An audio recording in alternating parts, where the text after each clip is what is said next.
তিন জায়গায় প্রয়োজনে মিথ্যা বলা যায়।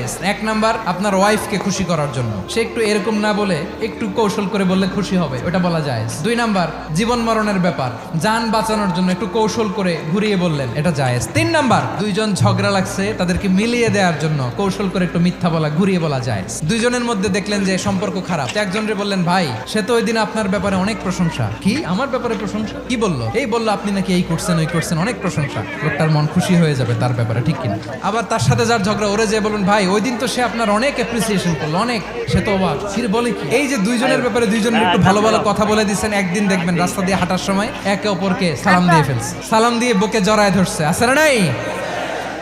আবার মিলমিশ হয়ে গেছে। কিন্তু আমাদের স্বভাব হইলো, দুই প্রতিবেশী যদি একসাথে বসে একসাথে হাঁটে, দূর থেকে দেখলে আমাদের জলে, আছে না নাই? ঘটনা কি? এই দুইটার মধ্যে এত মিল কে? এই দুইটার মধ্যে গিরিঙ্গি লাগানো যায় কিভাবে? আল্লাহর কাছে তওবা করেন। এই মানসিকতার যেন আমরা না হই, আমরা মিলিয়ে দিব।